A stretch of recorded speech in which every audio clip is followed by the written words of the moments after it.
दोस्तों जैसा कि आप सभी जानते हैं दिल्ली में नई गवर्नमेंट आई है और नई गवर्नमेंट आने के बाद यानी कि 25 मार्च को दिल्ली का पहला बजट को जारी किया गया। इस बार के दिल्ली के बजट में करीब करीब 1 लाख करोड़ रुपया खर्च किया जाएगा दिल्ली के बुनियादी ढांचे के निर्माण में। जी हाँ गाइस, नई गवर्नमेंट दिल्ली में नए तरीके से परिवर्तन लाना चाहती है और इसके लिए अलग अलग चीजों का बजट जारी किया गया है।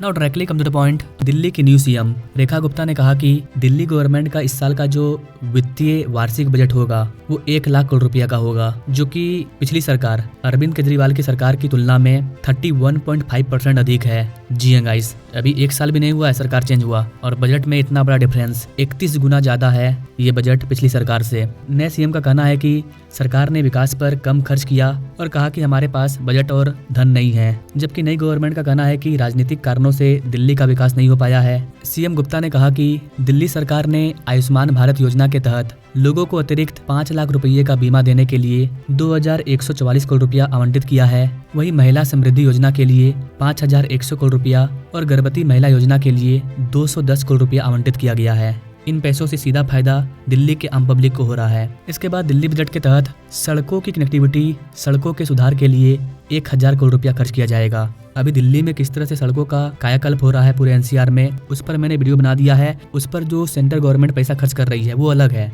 और ये जो बजट जारी किया गया है ये अलग है। उधर अलग काम चल रहा है। 2-4 वीडियो मैंने डाला है जिसको आप देखोगे तो आपको समझ में आएगा कि दिल्ली का ट्रैफिक कैसे कम होगा और उस पर कितना पैसा खर्च किया जा रहा है। इसके बाद अब फिर से 1000 करोड़ रुपया खर्च किया जाएगा दिल्ली के सड़कों के सुधार के लिए। इतना ही नहीं गाइस, दिल्ली के फ्लाईओवर और बुनियादी ढांचे के लिए 3800 करोड़ रुपया और मुख्यमंत्री सड़क विकास निधि के तहत 1400 करोड़ रुपया आवंटित किया गया है। ये सारा पैसा 1 साल के अंदर खर्च किया जाएगा। दिल्ली विधानसभा में सीएम रेखा गुप्ता ने कहा कि यह बजट न केवल दिल्ली के बुनियादी ढांचे के विकास के लिए है बल्कि पूरे राष्ट्रीय राजधानी के विकास के लिए है। इसके बाद दिल्ली सरकार ने सीवर विकास, जल एवं यमुना नदी की सफाई के लिए 9000 करोड़ रुपया आवंटित किया है। जबकि अगर आप गौर से देखें तो नई गवर्नमेंट आने के साथ ही सीएम बनने से पहले ही यमुना की सफाई का काम स्टार्ट हो चुका है। हमने इस पर वीडियो बनाया ये वाला, आप जाकर के जरूर देखिए कि यमुना का सफाई किस तरह से किया जा रहा है। इसके बाद दिल्ली के मुख्यमंत्री रेखा गुप्ता ने कहा कि दिल्ली सरकार दिल्ली की सीवेज प्रणाली को वर्ल्ड क्लास सुविधा में विकसित करने के लिए 2000 करोड़ रुपया खर्च करने की प्लानिंग कर रही है।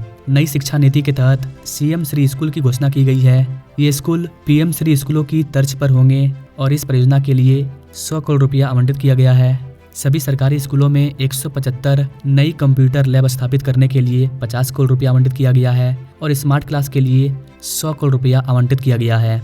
दिल्ली सरकार 10वीं कक्षा पास करने वाले 1200 छात्रों को फ्री में लैपटॉप प्रदान करेगी। ये अपने आप में खास है। दिल्ली के टॉप 1200 स्टूडेंट को लैपटॉप दिया जाएगा, जिससे पढ़ाई करने वाले नए स्टूडेंट में एक नया उमंग आएगा और वो अच्छा परफॉर्मेंस करने का प्रयास करेंगे कि हम भी इन 1200 छात्रों के लिस्ट में शामिल हो जाएं तो हमें भी एक लैपटॉप मिलेगा। और इसके लिए सरकार 750 करोड़ रुपया आवंटित कर चुकी है। ये सारा पैसा 2026 के मार्च से पहले खर्च किया जाएगा। इसके अलावा गाइस आपको बता दें कि दिल्ली सरकार अंतर्राष्ट्रीय फिल्म महोत्सव की मेजबानी करेगी। इसके लिए पहले वित्तीय वर्ष 2026 के बजट में 30 करोड़ रुपया आवंटित कर दिया गया है। तो गाइस आप कमेंट कीजिएगा दिल्ली के न्यू बजट को लेकर के, किस बार के बजट से दिल्ली के आम पब्लिक को फायदा होगा नहीं होगा, सरकार सही काम कर रही है, क्या सोचते हैं गाइस आप इन चीज़ों के बारे में कमेंट कीजिए, क्योंकि आपके एक एक कमेंट से अपने को फर्क पड़ता है। बाकी मिलेंगे अपने लोग अगले वीडियो में, तब तक के लिए जय हिंद।